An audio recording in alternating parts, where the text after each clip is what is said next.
For kids to believe that the abuse is mom's fault is just as dangerous for them lifelong as believing it is their own fault. That it will lead to just as many problems, just as many emotional problems, just as many relationship problems, just as many behavioral problems as believing it's their own fault. But when a child discloses to a school teacher, to a relative, those people will often say to her, "It's not your fault," which is great. They need to hear that. No one ever says to them, "It's not your mother's fault," or "It's not your sibling's fault." That doesn't, you don't have to say, again, I said like, we want to avoid saying bad things about dad. That doesn't involve saying anything bad about him. Like, you don't have to say, because he's an abuser, or because he's a batterer, or because he's mean. You just say, he's 100% responsible for his own actions. That's not saying anything bad about him. You can be mad at mom about what mom did. You can be mad at yourself about what you did, but none of you is responsible for what he did. What he did is 100% on him. And kids need to hear this. And that's not a comfortable or familiar thing for people in the helping professions. We're always told you never take sides between the parents. And this feels like taking sides between the parents.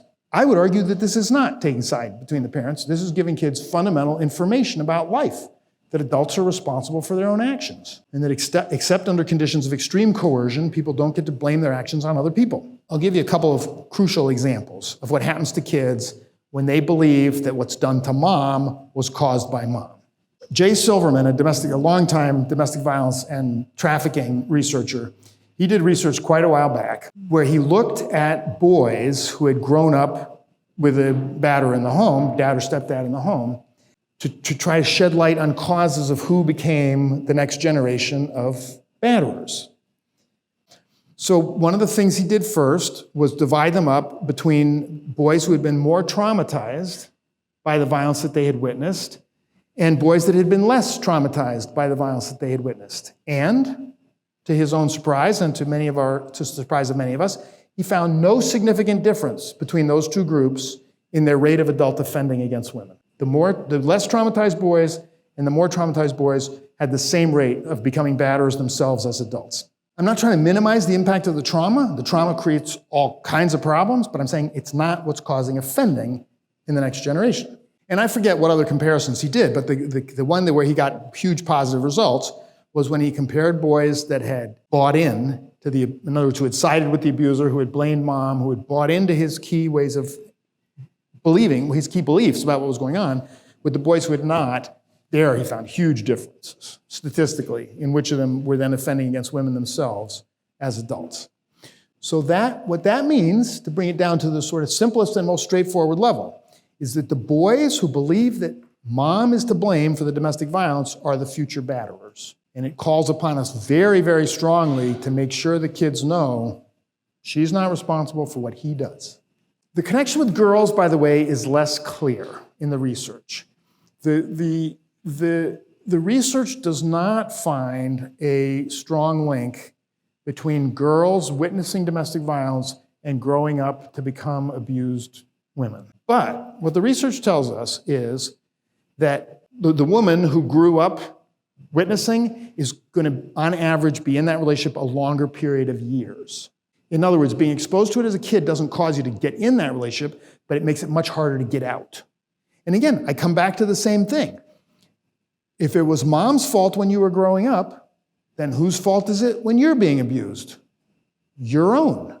And it's going to make it take longer to get to the point of being able to recognize that you don't deserve what's being done to you and that you're not causing what's being done to you. So to me, that stuff makes intuitive sense. The abuser sees his partner as less logical, less competent, less intelligent, oddly enough, often less sensitive than he is, believe it or not. I'll have clients say things like, well, she's not a caring person like I am. Again, taking the kid's perspective, this means that kids are absorbing for years very negative ways of looking at their moms. I notice that this plays out even with kids who you would perceive as on mom's side, who are aligned with moms. I've written quite a bit about how factionalized families tend to become when there's a batterer in the home. and who's sort of in the middle, or who's sided with the abuser, who's siding with mom. Those factions also tend to shift over time. So a person who's perceived as being on mom's side now, 2 years later, might be on the abuser's side, or vice versa.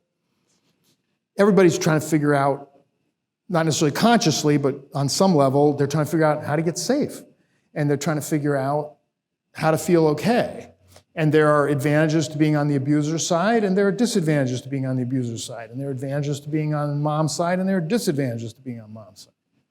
Advantages to being on the abuser's side, it means typically you're going to become less, you're going to get targeted by him less, because he tends to be rough on kids who are siding with mom, to punish them for siding with mom, or even for remaining close to her. So your safety, your sense of safety from his abusiveness increases by being on his side. Another thing that's nice about being on his side is that it's the side that's winning. And anybody likes to be on the side that's winning. So that feels good, to be on the side that's winning. The downside of being on his side, well, first of all, kids are, as I was saying earlier, ethical, moral beings. So on some deep level, they know they're on the wrong side. That feels bad, usually unconsciously, but it feels bad. By the way, the kids who are aligned with the abuser tend to get more and more superior in how they talk to mom and how they talk to the other kids, talking down to them, like, you're such a loser, you're on the bad side. In some ways, that's almost to cover the fact that on a deep level, they know they're doing the wrong thing. In a sense, the wrong thing. They're actually doing the best they can. But the other downside of being involved with of sort of being on the abuser's team is you're losing closeness and affection with mom. You have to pull away some from that closeness and affection, or you're not going to get his approval. You can't be on his team and stay as close to mom as you were before. He won't permit that. And the abuser is not a good source of love and affection. And I'm not saying a dad can't be a good source of love and affection. I'm saying the domestic violence perpetrator is not a good source of love and affection for kids. It's only, the love and affection they get from him has always got a manipulative agenda. And so they're missing that. They're missing the closeness to her. So that's the up and downsides. So moms, well, one of the upsides of being with mom is that then you get to, on her side, then you get to feel closer, and you get to know on some deep level that you're on the morally right side. The downside is dad or stepdad has now gotten scarier because he doesn't like kids aligning with mom, and he controls a lot of the resources. So it means you're also getting less of certain stuff that he controls. Maybe less money for things, fewer rides for things, fewer privileges. He knows how to use that stuff. And then the middle. So there are kids who will try to position themselves like, I'm going to get along with dad and with mom, and I'm going to try to help when things are getting bad between them. I'm going to try to resolve their conflicts and hope that that'll prevent the violence and the scary stuff. And I'm going to try to be okay with siblings who are on either camp. I will try to be okay with. And so that's got some upside that you're getting some pieces of each of this. But it's so stressful. And the kid, I find sometimes the kid who's standing in the middle is the one whose stomach is the most completely tied in a knot, while they try to manage everybody and be the adult, be like another adult in the home who's taking care of everybody and helping everybody get along. So the reason I take you into such specifics about that is that I think that helps it click why those factions tend to shift over time, is that there isn't any great place to stand. And so kids are likely to try different things or get sort of swayed in different directions, trying to figure out what's going to work and what's going to feel okay. Kids who are aligned with mom are still over time absorbing these negative messages about her, and are still, even if they quite prefer her, they're still learning in certain ways to look at her through his eyes, because he's the powerful one in the family. And this got brought home to me in a very stark way when I was, one of the times that I was serving as a guardian ad litem, doing a custody investigation. There was a 12-year-old boy and a 14-year-old boy. I knew from the record that the 12-year-old boy had intervened physically on more than one occasion to protect his mother from his father. By the way, when I was assigned this case, I still was not very well educated about the father's rights movement. I don't know how many of you know about the father's rights movement. It sounds like a good thing, right? Father's rights are a good thing, mother's rights are a good thing, children's rights are a good thing. The father's rights movement is not about father's rights. The father's rights movement is about father supremacy. It's a father supremacy movement. This father turned out to be one of the most visible father's rights leaders in the state of Massachusetts. He was freaking awful. What happened in this particular interaction with the 12-year-old is that he was a big kid. In fact, he was bigger than his 14-year-old brother. When I said, I understand that there's times when you've actually gotten involved physically to stop your dad. He said, oh yeah, I've had to sometimes because my dad just has such like awful and violent reactions to my mother's stupidity.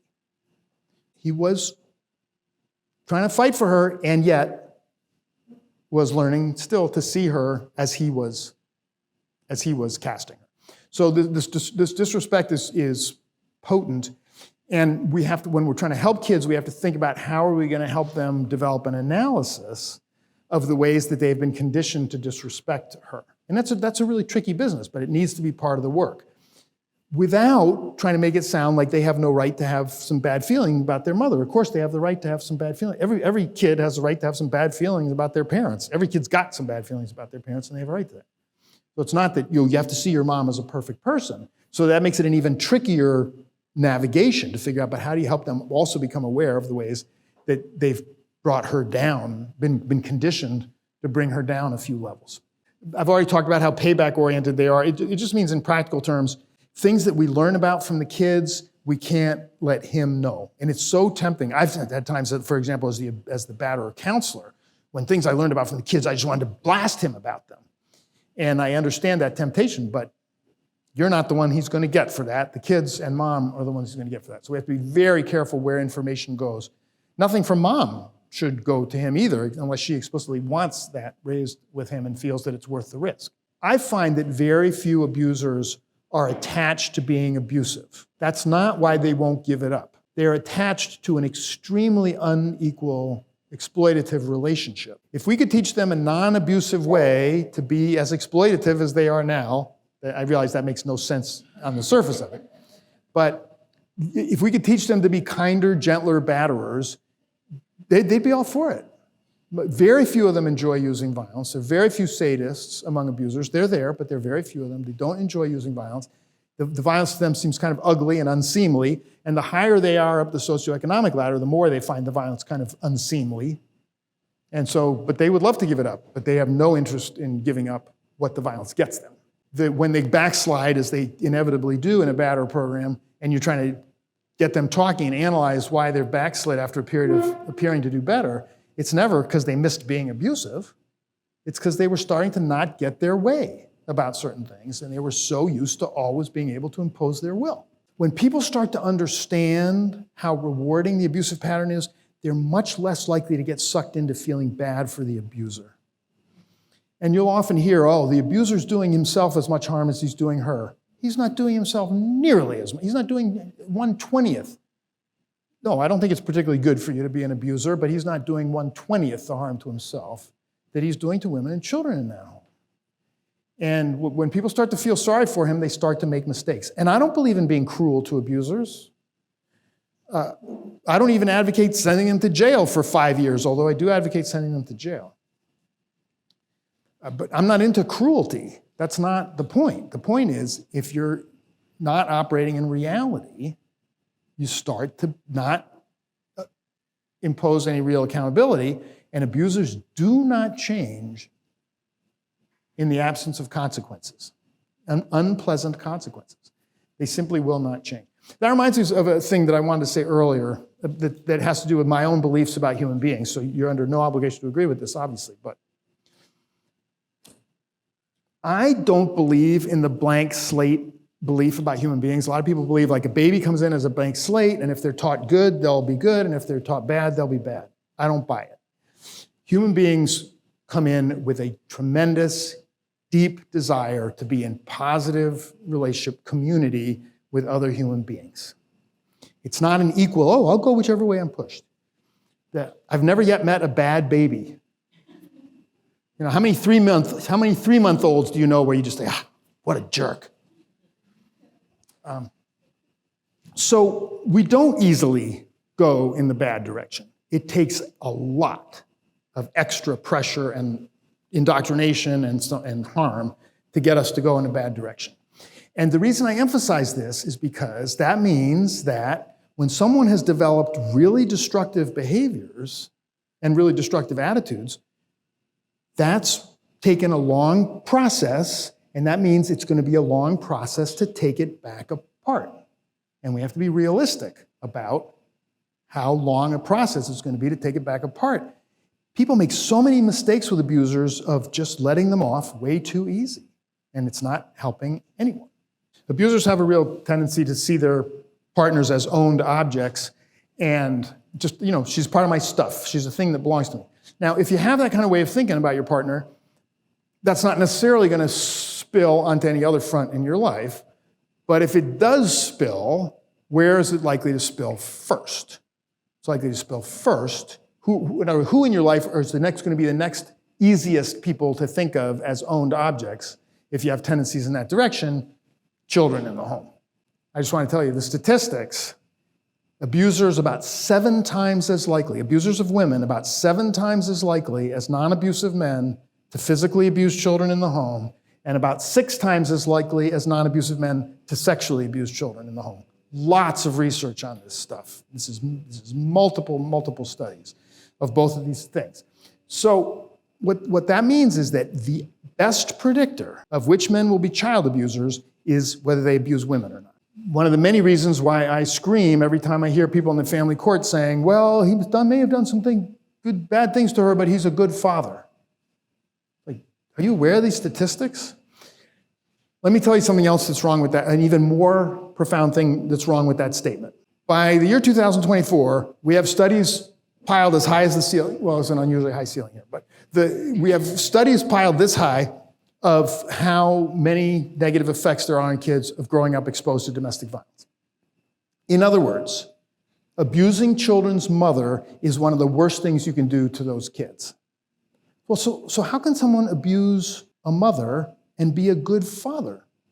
That's bad. Abusing the children's mother is bad fathering. By simple logic, you can't be a good father and abuse the children's mother. That's bad fathering. The more violent he is towards mom, the more likely he is to also be abusing one or more children in the home. So it's correlated with his level of physical abuse of the partner. If he's a very low level of violence towards, I don't believe there's such a thing as a low level of violence, I hate that term, but you know what I mean, like relatively lower level of violence against mom, then the risk that he's a child abuser does not jump nearly as much. However, that is not true for incest perpetration. For incest perpetration is not correlated with his level of violence towards mom, only with whether or not. It's just an on-off switch. In other words, the risk of incest jumps dramatically as soon as he's used violence against her at all, according to the research.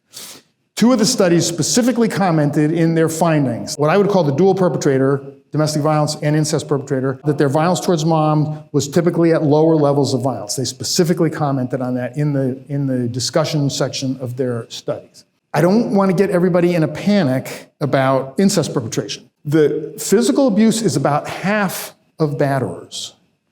Sexual abuse is about 3% of batterers, about 1 in 30. So please don't start to see sexual abuse everywhere. That's not going to help anybody. But it does mean we need to be aware. Notice boundary violations.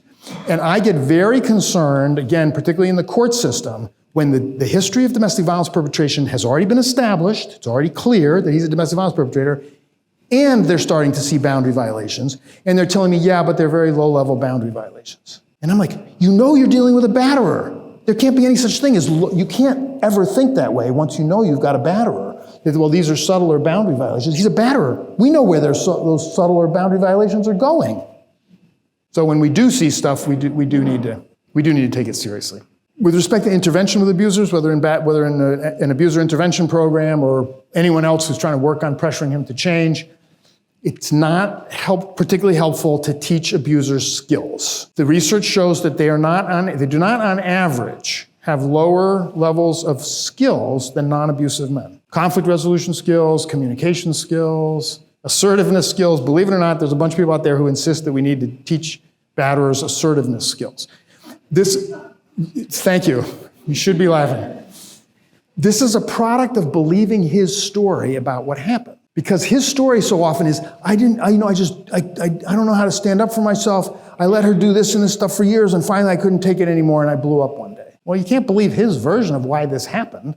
But if you do, then you're going to think, we got to teach him assertiveness skills. So yes, there are abusers who are lacking in the skills, but according to the research, there are just as many non-abusive men who are lacking with these skills. I certainly know some non-abusive men who are terrible communicators. A properly run abuser program is not spending more than maybe 5% of its time teaching skills. It's okay to spend a little time teaching skills because the guys who are short of those, it would be helpful for them to have them. Most of the time you have to be talking about abuse. An abuser program needs to be talking about abuse. An excellent domestic violence researcher, Ed Gondolf, he has also done research on psychopathology in abusers and found a not very elevated rate of personality disorders. So I just wanted to add that to you. That he did find somewhat higher than non-abusive men, but there was this assumption there would be a big jump in personality disorder. Not a big jump, it's a little higher. This point does need to be emphasized. Multiple studies have been done in the United States comparing levels of domestic violence among different racial and ethnic groups in the US, and have not found large differences. 4% more for this group, 6% less for that group. There's nothing where it's like, whoa, this is just completely different between this group and that group. And the research on class depends how you do it. What I have found the most persuasive is research that studies cases rather than incidents. In other words, you're not studying how many incidents of domestic violence have been, but how many abusers are there as a percentage, and find that the percentage of abusers among men stays constant as you go right up the socioeconomic scale. They remain about 1 in 6 men wherever you are up the socioeconomic scale. There are more incidents in lower income families for a number of reasons. One is there are a lot more low income families. 2, the violence is more likely to be detected because they're more likely to have people living really close by. And then lastly, the lower education abuser appears to be more reliant on physical violence. Remember I was saying earlier how as you go up the socioeconomic scale, you start to have all these other sources of power. You don't need the physical violence as much because you have all these other ways to bully a partner. The poor woman is trapped by her poverty. The rich woman is trapped by his wealth. The wealthy guy's got a lot of power at his disposal. The violence in the poor family is much more likely to be visible. It's not that poverty is somehow making non-abusive men into abusers. People just have all these myths and misconceptions about class. So, first of all, I just want to say thank you so much for being here. I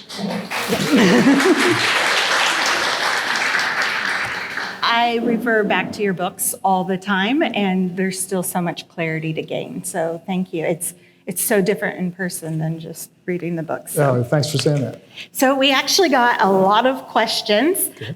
We're going to focus on characteristics of batterers and children's response. So if you could first talk to us if you see the same profile of abusers, the tendencies of entitlement, the roots of it in non-male abusers. I have to be careful what I say about this because I know so much less about it and because there's so much less research. So talking about women who are abusing a female partner or the rare incidents where a woman has really got a male partner under her control.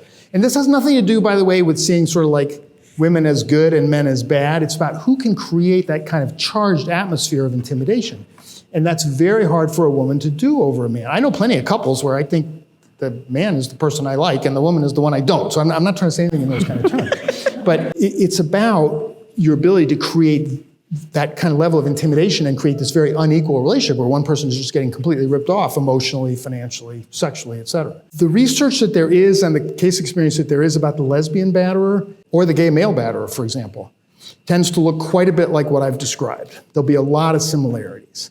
A real sense of justification in what they're doing, a lot of dehumanizing of the victim. They will lose certain tactics that the straight male batterer has, certain arguments, certain ways of being able to use, like the fact that I'm a man and you're a woman. They lose some of those kinds of gender role arguments, excuses, so they lose that weapon. And they can't count on the same level of societal backing. That a man who's abusing women can pretty well count that most people are going to be behind him. That's changing, thank God, over the last 50 years, but slowly. I've heard panels of same-sex domestic violence, victims of same-sex domestic violence talking, and they're describing dynamics that sound very much like what we've been talking about so far today. So with some caution and some adjustments for the differences in context and different, you might call them cultural differences, you're going to see something that looks a lot like this. In a male-female case, if you guess that the man is the abuser and the woman is the victim, you're going to be right almost all the time. And when you got a same-sex couple, it gets much dicier. You're commonly going to have both claiming to be the victim. You're just going to have to look harder and really listen a lot and learn a lot. Now, for the woman who's mistreating a non-battering man, we know next to nothing about her. There are people out there claiming this is very widespread. If it's very widespread, how come researchers can't find enough of these cases to make a decent research study? They just can't. I mean, I know it happens. I've known cases where the man was clearly the one who was intimidated. There have been cases like, for example, a case that I tried to help out with for a while, where the woman had connections to organized crime and had him beaten up once. Well, that would intimidate me. But how often, in some ways, that's what you would call the exception that proves the rule, because it shows she had to have something unusual at her disposal. From the little bit that we've learned, and again, it's not that much, but the little bit that we've learned from people who've been through it, including some people who've admitted some women who admitted being the aggressor in these cases, it's going to look something like this, and in many ways very different from this. So one of the things that I'm telling you here is that the man's own trauma history is not playing a very big role. And what we find with the woman who's chronically mistreating a non-battering man is that her trauma history seems to be playing a significant role. And people who are working with female offenders against males are telling me that they're doing certain aspects of what would look like perpetrator work. Like they're really confronting those women about their attitudes, they're calling them out on certain things, but that they're then having to mix it with stuff that looks a little more like victim work. Because yeah, she'll have some of these attitudes, she'll talk about the guy like he's a piece of junk, and she'll have some of this stuff, but in other ways it'll look very different. In the mid-90s, preferred arrest and mandatory arrest policies spread rapidly across the United States. And rapidly, tons of women started to be arrested as perpetrators. And there was still a strong battered women's movement in this country at that time, which I considered myself part of. There was a huge outcry, and police backed way off from arresting women. Well, about 6 or 7 years ago, they went back. I can't say exactly when it started. I can't tell exactly when it started, but they went back to arresting lots of women. And there is no strong battered women's movement in this country anymore, so they're not being stopped. And women are now being arrested again, tons and tons and tons as perpetrators. And I've talked to people all over the country who are now leading groups for female perpetrators. And when I ask those people, how many of your clients are actually not the perpetrator, they're actually the victim, I have not heard a figure lower than 80%. That's the lowest any of these providers has told me. So almost all the women who are being arrested are actually the victim. He was slick enough to find a way to get her arrested. But these are people are telling me that a remaining 10 or 15% were actually the aggressive one. He was not a batterer. They're having to design on the fly this kind of hybrid way of doing the work. I know it won't come as a surprise to you that in a society that centers males, it often happens when we're doing presentations on domestic violence. Almost every single time I get a question, and usually you can't go to statistics because it's crouched in, I saw my dad being abused by my mom, or what do you say about that? So you sided with your dad, did you? No, I would say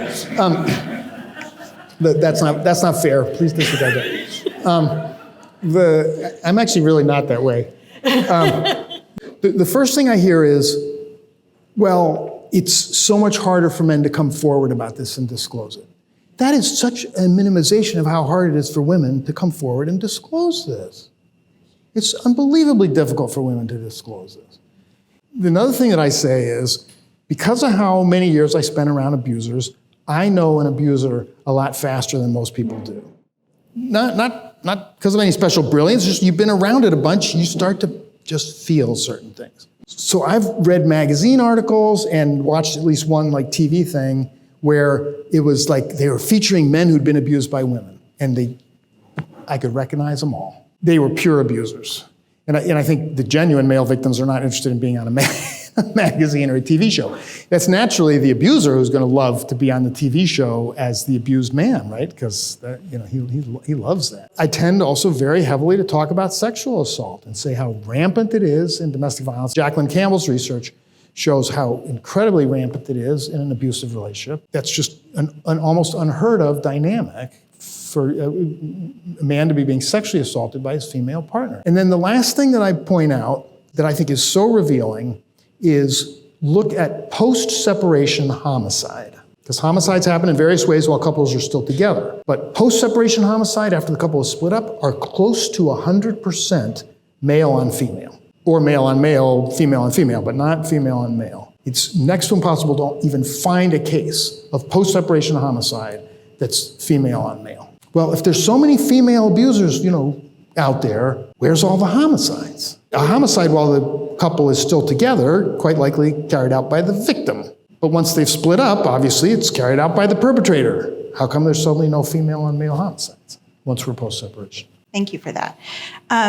So in our community, there's concern over growing acceptance of parental alienation. How should the non-offending parent be advised to safety plan when sharing custody with an abusive parent, like safety planning with the child, without making that non-offending parent vulnerable to accusations of parental alienation? Okay. Because of these theories that have become so popular in family court about parental alienation, it's very easy for a mom to be doing exactly what her children need to do, what I would be almost begging her to do, and be labeled an alienator for doing exactly what her children needed her to do. I don't think there's any way for her to, cushion herself, to make herself that, parental alienation accusations proof.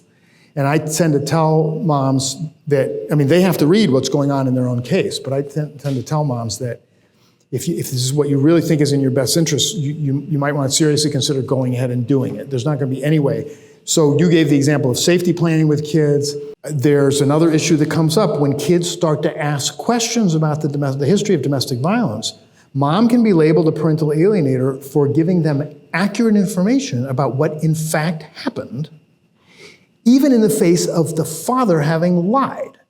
So if he has lied and said it never happened, and they're saying, Mom, you're a liar, she's in a position where by saying, no, I'm not a liar, those things actually happened, she can be labeled a parental alienator. One of my early guardian ad litem cases, the dad had been arrested for strangling the mom, which at least one of the boys had seen. He served 9 months in jail because of the severity of that assault.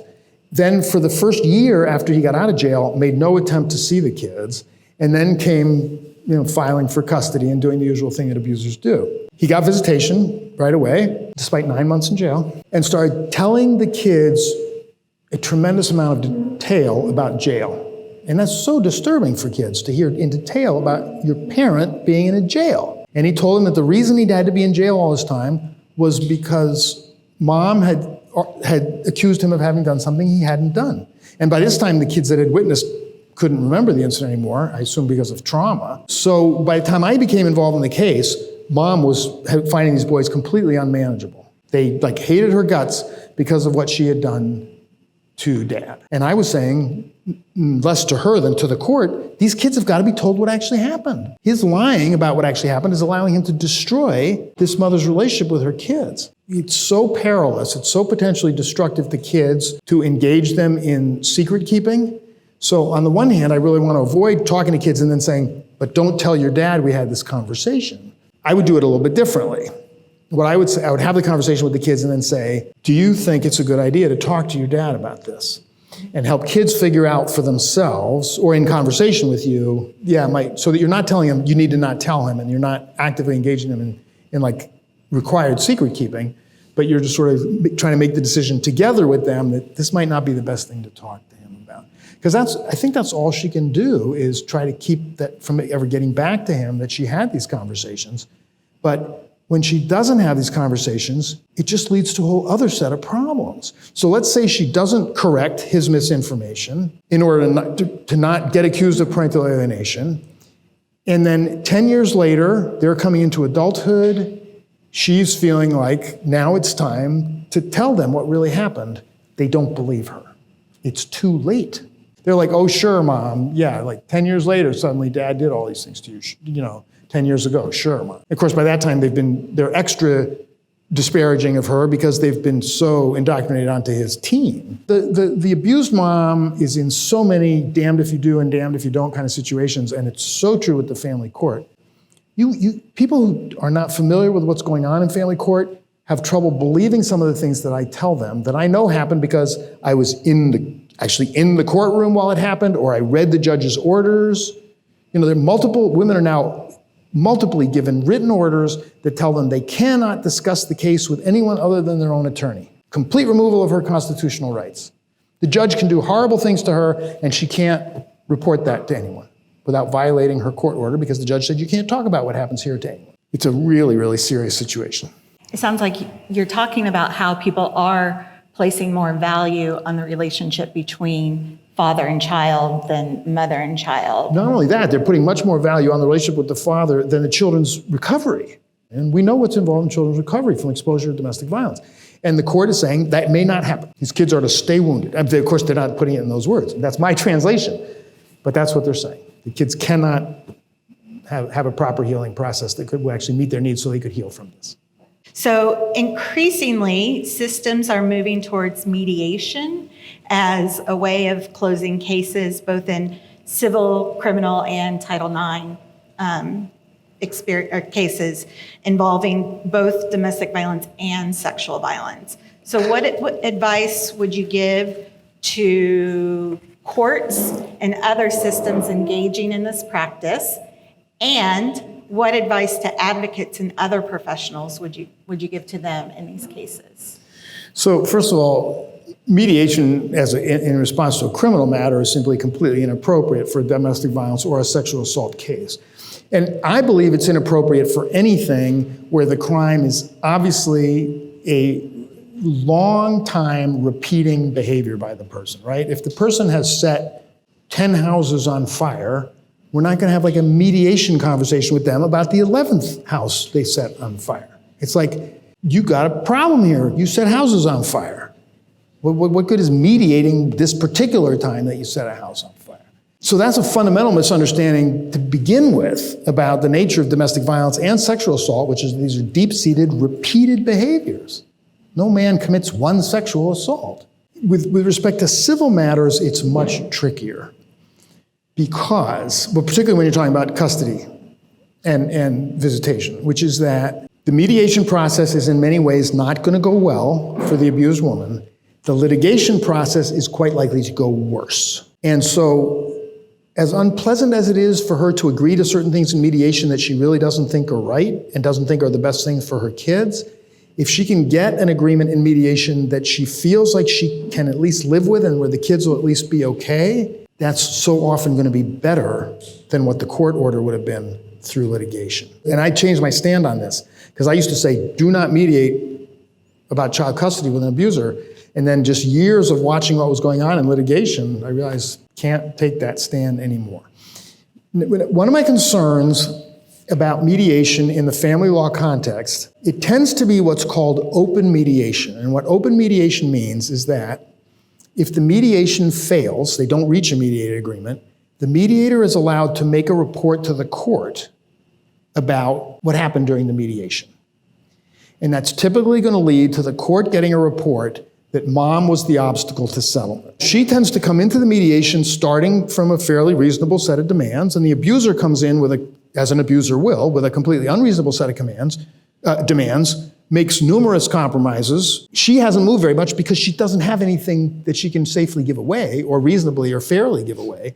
And then the mediator will report to the court, he came a long way, she didn't move at all. So we really need to try to insist that mediation be closed. So if a settlement is reached, the settlement is reported to the court. If a settlement is not reached, all that's reported to the court is that a settlement was not reached.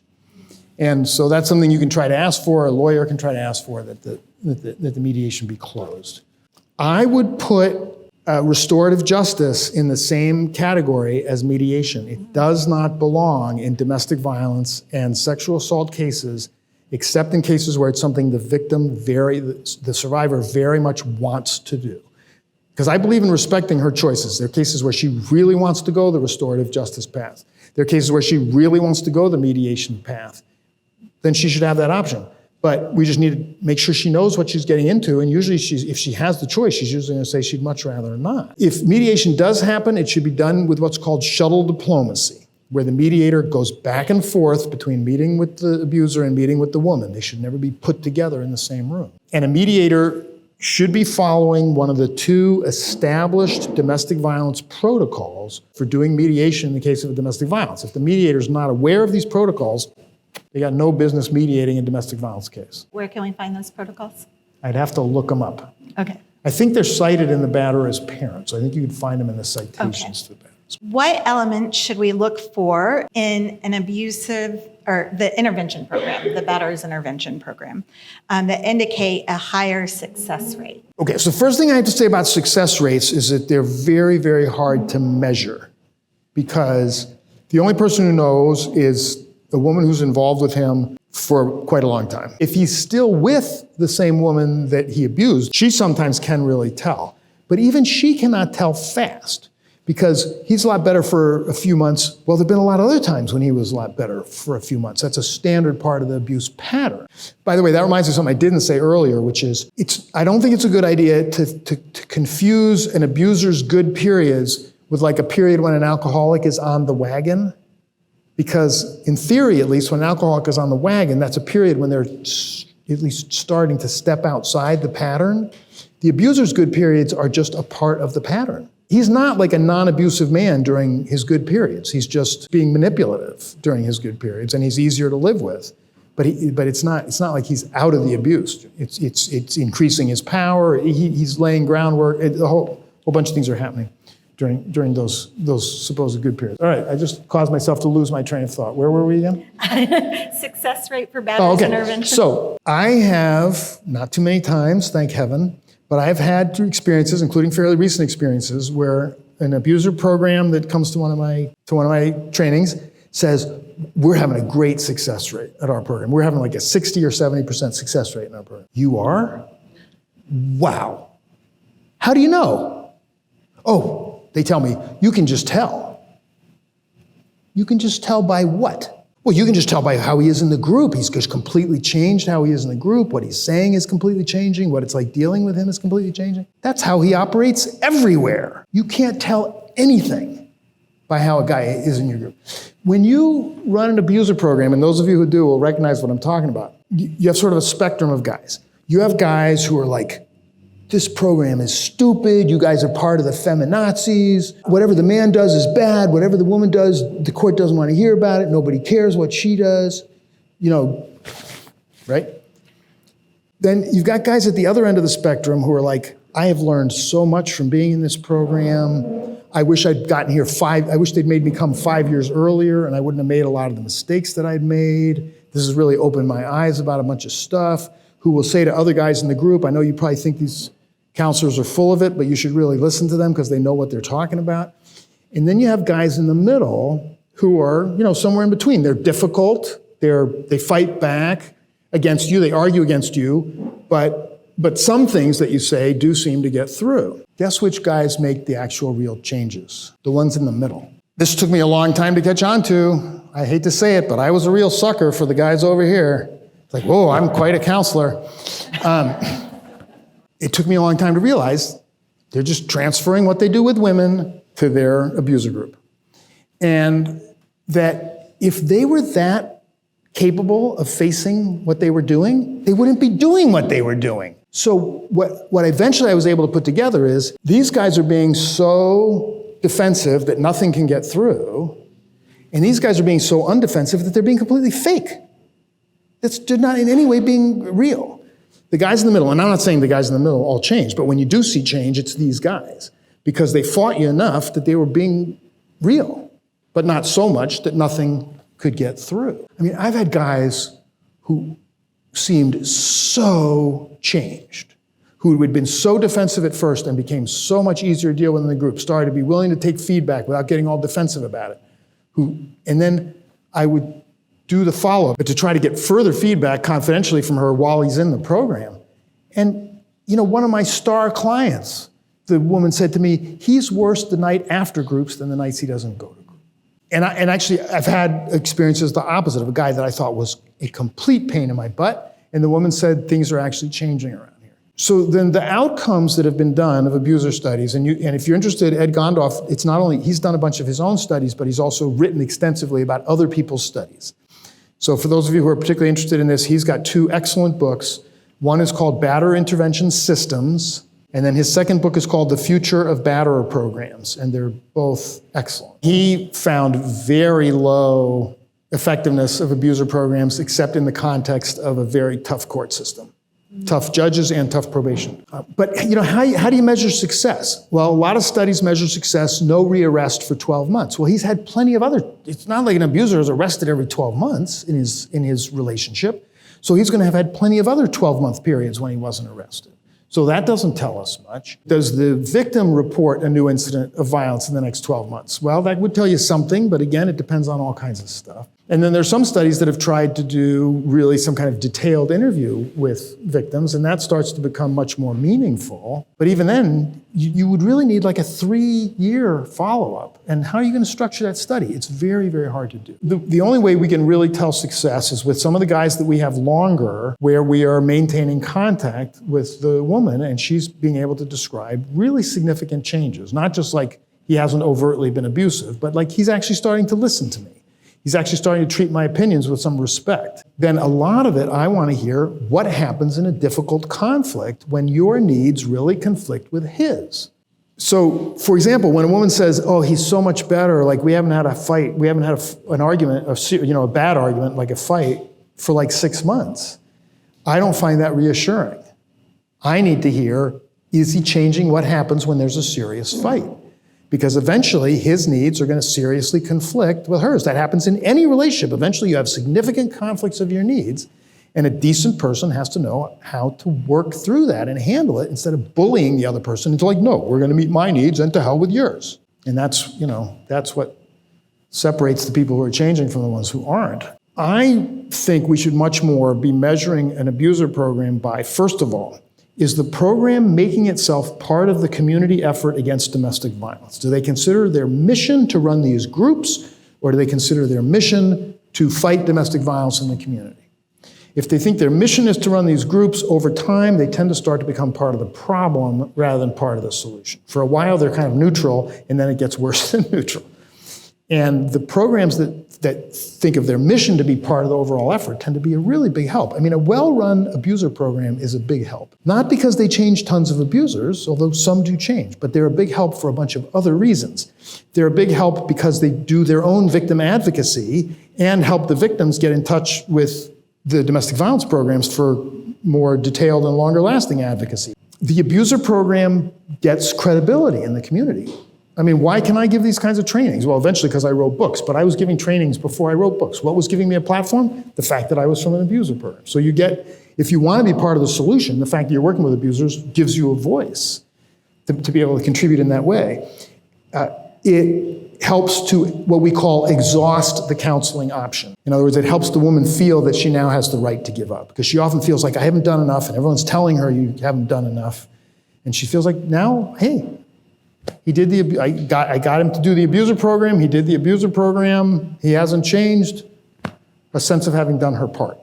I wish she didn't even feel that she had to do that, but often she does. And since she does, I'm glad that it can have the effect of making her feel that her work is done. We have a phenomenal number of relationships break up while the guy is in the abuser program. It's partly because the extra set of eyes on him makes her feel a little safer. And I think actually their dangerousness does decline a little bit while they're in the program, even if they don't change at all. But just because we can get a little change out of them, at least while we have them. And that sometimes makes her feel like this is the time to make my break, because he has to be in this program for the next few months. They'll be watching him for at least this time. But for a woman who's already knows she wants to get out of there, when he gets a little better is when it's easier for her to leave than when he's at his worst. So to me, that's an incredibly positive thing that the abuser program can do, is help create a context for her to get out, if that's what she wants to do. So a well-run abuser program can be such an ally. But the abuser program has to have a mindset that although he is, in some technical sense, our client, that he's not really the client.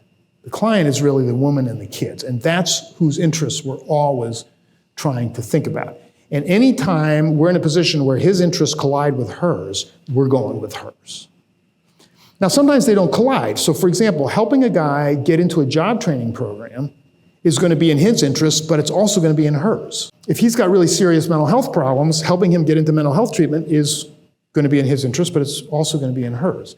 Especially if we can be in relationship with the therapist so that he can't start to manipulate the therapy process against her. But when their needs collide, some Batterer programs say, well, he's our client, and that's wrong. Their needs collide. You should be 100% with hers. I had a specific time in a group when a guy was mad, and he told us that he was, after our group, going to go and empty their joint bank account because he was furious about something. And I'm like looking at my co-leader, we're making eye contact, and then like 5 minutes later, I don't want to be too obvious about it, but 5 minutes later, I'm like, sorry, I have to step out for a minute, I have to go to the bathroom.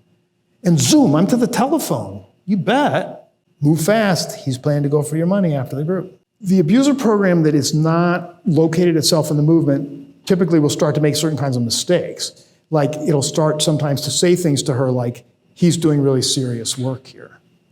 The abuser program should never be telling the woman that he's doing serious work because you don't know if he's doing serious work. We should always be saying to her, you're the only one that can tell. So for those of us that are not conducting these BIP programs, are there things that we can do as advocates for women to help make those programs more effective? A couple great things that advocates can do. First of all, if you have the resources, you can do the program's partner interviews for them. And then you're already they're already starting into a relationship, an advocacy relationship. And if the program's got some economic resources, what they should do is actually pay the victims services program to do the partner contacts. And now one thing that's a little tricky here though, is that on the one hand, I don't tell a client what the woman told me because I can blow up in her face, but it still really guides how I work with him. And I'll do things sometimes like, because of something I just learned from a partner contact, change what my curriculum piece is going to be for that evening.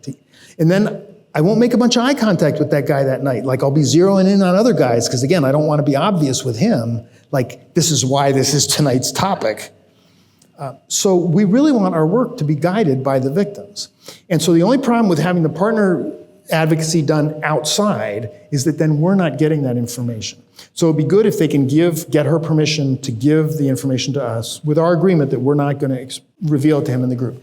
Now, I'll take this another step. This is a stand of mine that is somewhat controversial. While I don't believe in taking things to him that she reported to me, I do believe in taking things to him that she wants me to take to him. And in many places, that's not permitted. Say it's too dangerous to confront him with anything that came from her. Well, she has to make decisions every day of her life about which risks are worth taking with him and which things are worth fighting with him about and which aren't. And so as long as I say to her, are you sure it's worth the risk? And she says, yeah, I really want you to talk to him about this. I'm going to do it because I feel like she has the right to make that decision. Another thing that's terrific is when people I still call it the women's program because I think that's what it ought to be. And that's another controversial thing we can fight about some other time. But I'm talking about the victim services program. Once or twice a year, sitting in on our groups. And we actually structured this in Cambridge, Mass, where Emerge was. And they would point certain things out, like, oh, you might not want to say this to him because this is where that can lead, or such and such a thing that he said went right over your head that you should have picked up on.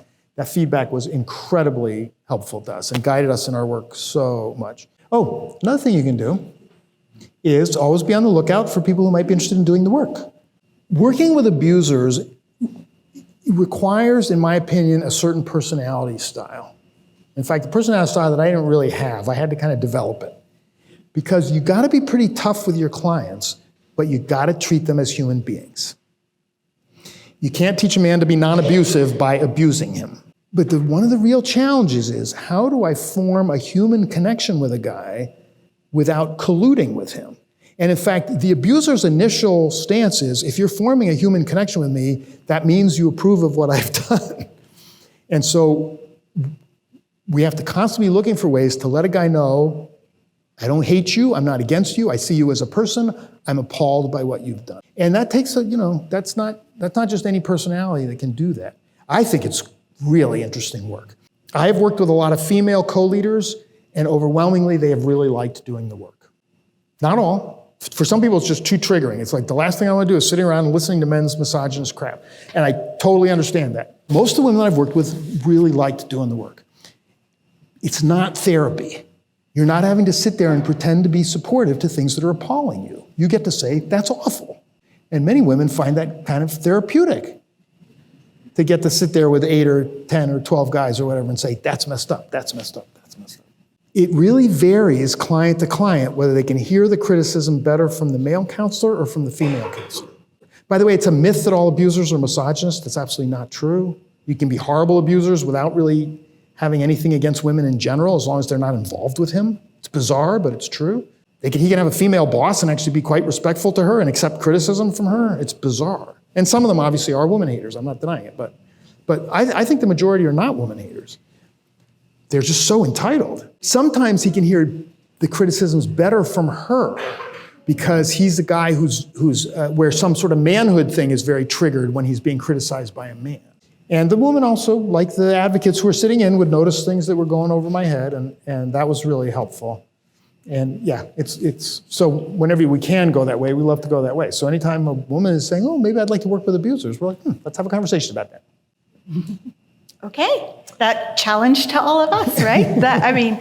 But we obviously really need, good guys in the work who are really on the victim's side and have that ability to be both firm and human. So we always need everybody. We always need everybody we can get.